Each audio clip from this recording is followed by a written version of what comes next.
Feeling very slightly more motivated today, so this afternoon. So while I got a bit of spare time, I'm having a look at my engine again. I've put a straight edge, well, about 3 different straight edges to this head in countless different angles, and seems flat. I checked it against this other known good head. Wow, it was off a running working car with nothing wrong with it, never overheated, and they seem exactly the same. I put a torch behind it to see if any light shone through, because I was a bit worried when I did that on this one that I could see a bit of light occasionally. I think it's hard not to see light sometimes, because obviously you know how it is. But this was exactly the same. So yeah, it's highly unlikely to be warped. I'm still not sure, because it's obviously that safe than sorry thing. I mean, I was talking to Joe with the T5 engined MR2, and we was talking about it, and obviously Joe's had some mental cars, so he knows his shit, and he's obviously experienced lots of blown up cars like I have, like everyone has. And he said, he's like, if it was me, I would get it skimmed, just because he's skimmed loads of heads, he's had lots of heads skimmed. And he said, I remember him saying the one time he was short as flat, and he put it back on and it still didn't seal because it was blown. He said he's done it before where he's looked at a head before it's got skimmed and was sure it's fine, but he did it anyway, and then you realise, yeah, it did need a skim. So it's one of them. I may or may not, I've not decided yet, but I'm still thinking about it. But I don't know. But the thing is, I want to do a few things really. I mean, if I'm going to, a lot of the things I'm thinking of doing, which is I want to take these manifolds off to have a nosy at ports and stuff, and have a nosy at the manifolds, because I just don't remember what they're like. It's been so long. I wouldn't mind checking valve leakage, which again, to do that, I'm taking manifolds off, and it's probably easier with the cams out too, to be honest, and stuff like that. And when it's that bare, I might as well just take it to get fucking skimmed. So Doris, sorry, the dog is panting her head off behind me.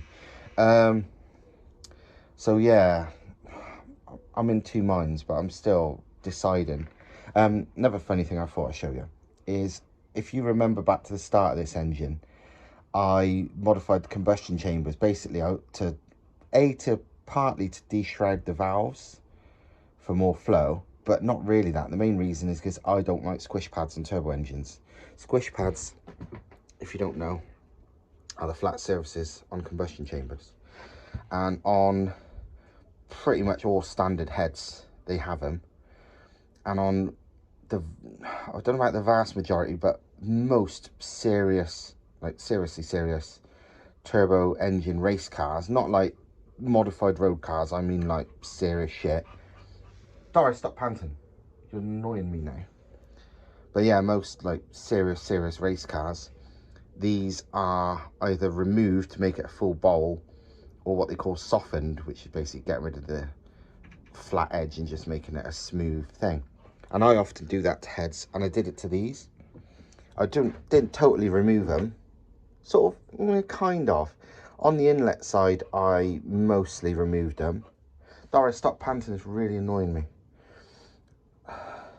She's only panting to like get attention, she's not tired. She's doing it to make noise, that's why I told her to stop, and she stopped. She's trying to make me chuck the ball for her, but I need to talk this crap first, and then I chuck the ball for her as soon as I turn the camera off. I've mostly removed on the inlet side, but on the exhaust side, I sort of smoothed them a bit. But what I thought I'd show you, because is one of the things, is obviously everybody on the internet, or anytime they show any porting, everyone's like either wanks off about like how pretty it looks, or slags it off because it looks like shit. It's like, mate, you clearly don't fucking understand anything to do with it, because even these shit ones tend to look better than how these, ports are from the factory. Ports in the factory are like straight cast. They look like shit. They're lumpy and bumpy and rubbish and whatever. But mine is a great example. You've seen what my car does. It's reliable. It can take ridiculous amounts of boost. It basically does more than anyone believes 1.8T should at this spec. Spools better, makes more power, does basically everything better than supposedly 1.8T should do at this spec. But my porting I did on this, it's not porting, it's just the combustion chamber mods, were rough as fuck. Like, proper shit. They're not pretty. It's not rough as fuck, like, and shit, like, they don't work. They work fine, that's why I just stopped when I did. But are they pretty? Oh, fuck. Literally, like, there's, like, scratch marks. They're not completely flat or even. You can see where I've not completely gone to the edge of the chamber, and they're not even that equal. You know, if you've shown somebody this on Instagram, if I'd have posted this up on Instagram when I first done it, I'd have had all the dickheads been like, look at you, what the fucking mess you've made it worse than standard, blah, blah, blah, blah. So, alright, fucking leave your standard then. Is yours as good as this? Or if you've spent thousands of quid on getting some fucker to do you some pretty Instagram cylinder head, is your car still working as good as this? Is it? Fuck. And yeah, I reckon maybe before I put it back together, I might actually make it a bit better, because even I'm looking at this and saying like, this is wank. But I literally threw this engine together quickly. I could do a way better job than this, but I gave up when I decided, oh, that's good enough. And it is, really. But I might even make it slightly better this time round. And obviously when I do the big port head and whatever, when I build a proper engine, yeah, fuck yeah, I will. But it's rubbish. It doesn't look pretty. It'd be like, people would take the piss out of this. I mean, none of these are super equal. None of it is, I mean, it's fairly smooth. It's not nothing special. But you can see where the edge of it is. You can see where the end of the combustion chamber is to the end of my grinding. And it's not exactly the same on all of them. This one you can't, it's hard to tell because it's got the white from when the water was in it. But look, like, it's not fucking straight. It's fucking, you know, look at that. It's like a bump. It's not even flat. And that's like got like grinding marks there. I didn't bother smoothing it.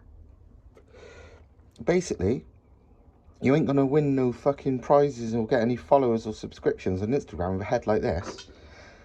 But it fucking works. And that's the thing with a lot of the head mods on the internet. They spend 99% of the time polishing and shining and whatever to make it look pretty for Instagram. And then you get charged a fortune, and then it don't actually do anything much. I did very little, but what I did do is stuff that, in my opinion, would have been effective. And personally, from the results, it fucking seems to be, because I've run all the boost in the fucking world, still no detonation. And it makes fuckloads of power for basically supposedly shit setup. So make your own mind up. But now I'm going to remove this throttle body because, well, I'll explain that in a minute. I'm going to take it off first. Right, this is why I wanted to take the inlet off, just so I can have a look at it, double check everything. And as I thought I remembered, the inside is fucking rough as balls. It's, you know, they always say don't make inlets, or is it inlet ports, I don't know, super smooth, because it's the golf ball effect. But this is just rough. I honestly believe there's probably something to be gained from getting that smoothed out. How that would be done, I think the only thing you can do would be, what do you call it, extrude honing, I think used to be the word for it, where they like pump like an abrasive slurry through it to smooth it out, because you cannot reach that with porting. But it's not smooth at all. It's rough as fuck. The actual slot, you know, between the two plenums, the twin plenum setup, look, is actually not that small. It's about, I would say, I obviously can't measure it because I can't reach in there, but I would say it's 15 to 20 mil. So it's actually, in all honesty, highly unlikely to be the restriction. No, you know, because of how these work. It's a fairly big slot. But unfortunately, I think the throttle body is probably a restriction. It's a 60mm throttle, and yes, on engines, people have made like 800 brake on a 60mm throttle, but that it's restricted even at my power, even at 500. I do honestly believe I would get a fair gain in power if I went to a bigger throttle. Trouble is, this is quite small, so I can't easily fit a bigger throttle anyway. Seriously though, that's like the surface of the moon in there. I really want to get that smoothed out. On the head, it's just a stock small port. Again, all I did is, you can see a little bit where I removed tiny bit of like rough, it wasn't casting even, it was where they'd obviously machined the gasket face, and just this was sharp, as you can probably see by the colouring of it. I didn't port match it as such. It's I probably should have. Looking at this, I think I'll have to double check.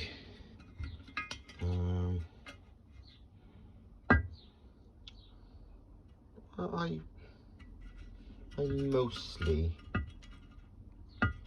yeah, it's fairly port matched to that, this gasket.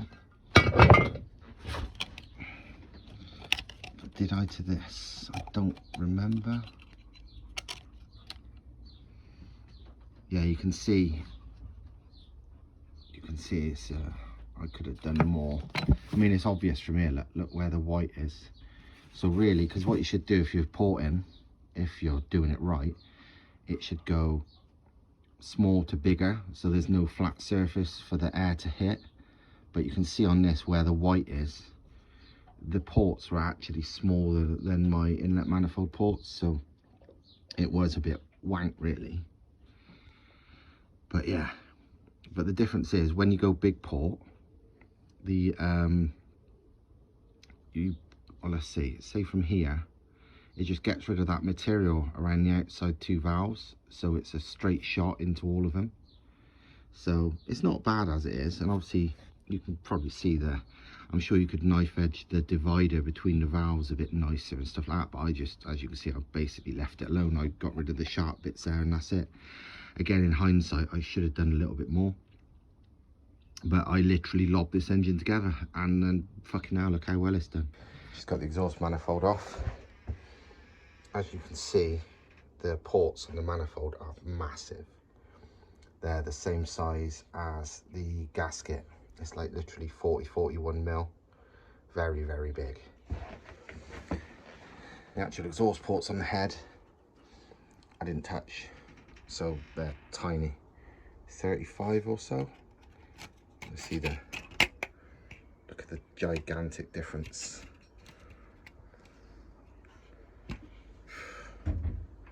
There is literally like, well, at least 5 mil difference between the ports and the gasket, despite it could be that big.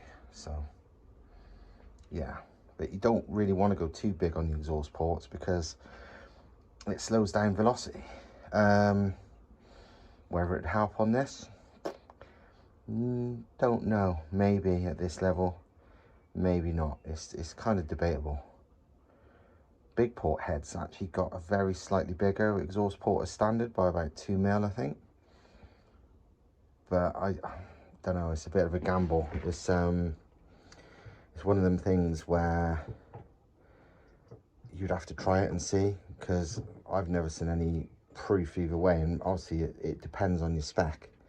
The bigger the turbo, the bigger the advantage of bigger ports would be, but the more sort of back pressure, more pre-turbine back pressure you've got, so the more restrictive the turbine side is, the less advantage big exhaust ports or big anything pre-turbine would be, because you're trying to make it flow, and if the turbine's the big restriction, then it don't really matter what you do before the turbine, it's not really going to help you. All it'd do is slow down spool a bit, because it lowers the velocity because it's a bigger area. On mine, I have got pretty low back pressure, so it might be an advantage on mine. Don't know, but I never done it, because a bit like the rest of this engine, it was a very basic engine. I just lobbed together to see what happens. It just happened to work amazingly well. Right, that's cams out. No obvious bad wear. What's that? No, that's not. Nothing you can feel. All seems okay for used cams. Lifters look fine. The question is going to be, will they come out all right? Because from what I understand, what can be damaging with big RPM is the lifter bores and the sides of the lifters. Personally, I think they're going to be absolutely fine, because people rev these way high. I mean, I'm revving to like, well, my limit is 8,800, I think it is. Most I've seen on the data log is 8,900. Some people rev them far more, but it's, and yeah, they reckon over 8,000 wears them faster, but fast is a relative term. How many years is faster? So let's see if a couple of years revving to 8+, well, probably year and a half, probably. See what it's done, if anything. Well, took the lifters out and they look fine. So do the bores. They look like just lifters. They're not new. They are the same lifters that's been in this car, well, this engine forever. They're just at this NA head. I've never touched them. They look good, so I reused them, and I probably still will, apart from that one. It's broken. Well, it's fell apart. Look.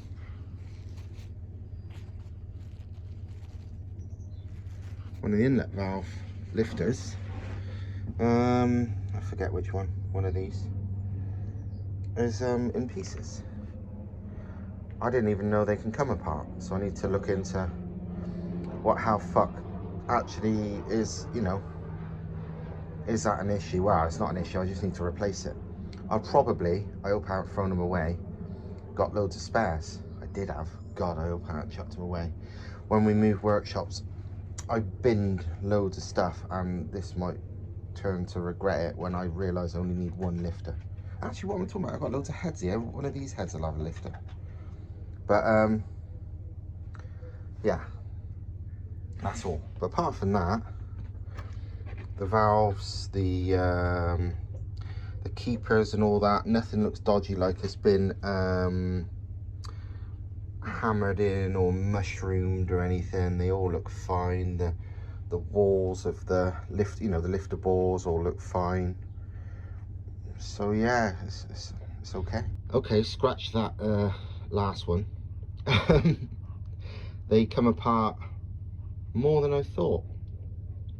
Basically, I was just gonna put them in a box, and lots of them started coming apart. It seems they're meant to be held in with like a little circlip on that, and loads of them have seemingly come out the circlip. What caused that, I don't know. Constant over revving, not really sure. I need to look into that. I asked Alex at Badger 5 about this, and he said, yeah, it's just one of those things with very high RPM and whatever. The exhaust side often can take a beating, same way as this, from rev limiter, anti-lag, launch control, stuff like that. But the inlet side like this is just purely age and RPM. And he said, yeah, it just pops these circlips out, which makes them fall apart. He said the only bad thing that can happen is if you was unlucky enough that one of the circlips came out and like beat up the lifter bores. But he said generally it's on the exhaust side, not the inlet. But you know, my exhaust side looks fine. I double check them all before I put them back in, but they look it.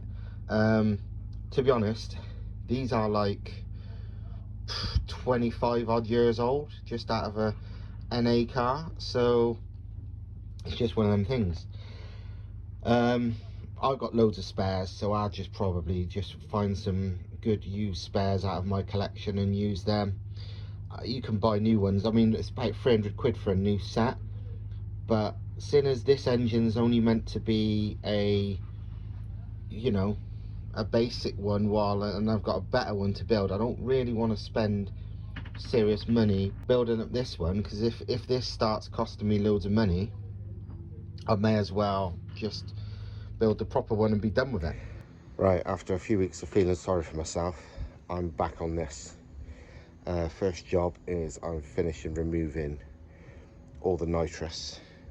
So I've just been draining the spicy fuel into cans, literally running the pump to the and then putting the bottle putting the fuel can under the nitrous feed line, you know, the fuel feed line for the nitrous, and just kind of put it in the tank. So once all that's removed, I can start, well, getting on the engine. Well, I've been getting on with shit. Engine is apart, sump over there, pistons and rods there, oil pump there. It's really easy on a 1.8T, so honestly this probably took me about half an hour. Yeah, so far no piston damage, they all look fine.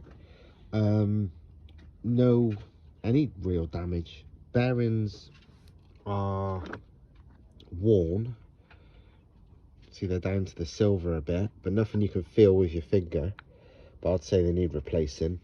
Rings, again, no real damage, but there's the odd chip in the chrome coating or whatever it is, so I may as well, I better replace the rings. Balls look fine. To be honest, they look the same as when we put the engine back together. It had the odd scratch in the ball when we put it together, and it's still got the odd scratch now. I mean, it's not perfect basically, but it's fine. All I want to do now is check the main bearings, the crank bearings, because, well, hopefully they're fine, because the problem with that is number 5, the one at the gearbox end, is realistically you can't get that main cap off without taking the gearbox off, which I really cannot be bothered to do. So hopefully when I take the others off, everything looks fine and I don't have to worry about it. Just popped over to Badger quickly to pick up some rod bearings and some TFSI main bolts, because I need them to put my engine back together. Obviously using cars here, but this just looks cool as fuck. I've seen this in the workshop loads of times, but it just looks mean as fuck on these wheels. Look at the brakes.